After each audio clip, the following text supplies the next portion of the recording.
നമസ്കാരം, മലയാളി വാർത്തയിലേക്ക് സ്വാഗതം.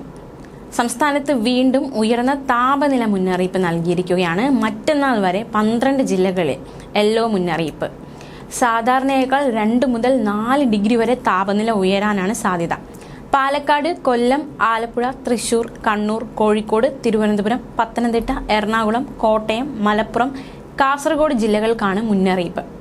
പാലക്കാട് ജില്ലയിൽ ഉയർന്ന താപനില 39 ഡിഗ്രി സെൽഷ്യസ് വരെയും, കൊല്ലം, ആലപ്പുഴ, തൃശൂർ, കണ്ണൂർ, കോഴിക്കോട് ജില്ലകളിൽ ഉയർന്ന താപനില 37 ഡിഗ്രി സെൽഷ്യസ് വരെയുമാണ് രേഖപ്പെടുത്തിയിരിക്കുന്നത്.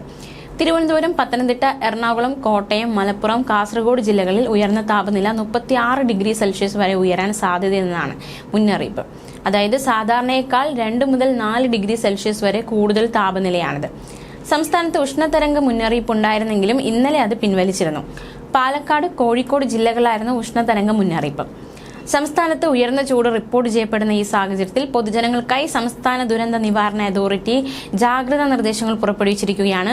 ഉയർന്ന ചൂട്, സൂര്യാഘാതം, സൂര്യാതപം, നിർജ്ജലീകരണം തുടങ്ങി നിരവധി ഗുരുതരമായ ആരോഗ്യ പ്രശ്നങ്ങൾക്ക് കാരണമാകും. അതുകൊണ്ട് പൊതുജനങ്ങൾ താഴെ പറയുന്ന നിർദ്ദേശങ്ങൾ പാലിക്കേണ്ടതാണ്. പകൽ 11 മണി മുതൽ വൈകുന്നേരം 3 മണി വരെയുള്ള സമയത്ത് നേരിട്ട് ശരീരത്തിൽ കൂടുതൽ സമയം തുടർച്ചയായി സൂര്യപ്രകാശം ഏൽക്കുന്നത് ഒഴിവാക്കണം.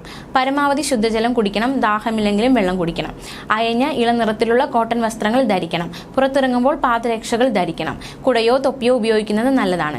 പഴങ്ങളും പച്ചക്കറികളും ധാരാളമായി കഴിക്കണം. ORS ലായനി, സംഭാരം തുടങ്ങിയവയുടെ ഉപയോഗം പ്രോത്സാഹിപ്പിക്കണം. മാർക്കറ്റുകൾ, കെട്ടിടങ്ങൾ, മാലിന്യ ശേഖരണ നിക്ഷേപ കേന്ദ്രങ്ങൾ തുടങ്ങിയിടങ്ങളിൽ തീപിടുത്തങ്ങൾ വർദ്ധിക്കാനും വ്യാപിക്കാനുമുള്ള സാധ്യത കൂടുതലാണ്. ഫയർ ഓഡിറ്റ് നടത്തേണ്ടതും കൃത്യമായ സുരക്ഷാ മുൻകരുതൽ സ്വീകരിക്കുകയും ചെയ്യേണ്ടതാണ്. ഇവയോട് ചേർന്ന് താമസിക്കുന്നവരും സ്ഥാപനങ്ങൾ നടത്തുന്നവരും പ്രത്യേകം ജാഗ്രത പാലിക്കണം. യാത്രയിൽ ഏർപ്പെടുന്നവർ ആവശ്യമായ വിശ്രമത്തോടെ യാത്ര തുടരുന്നതാകും നല്ലത്.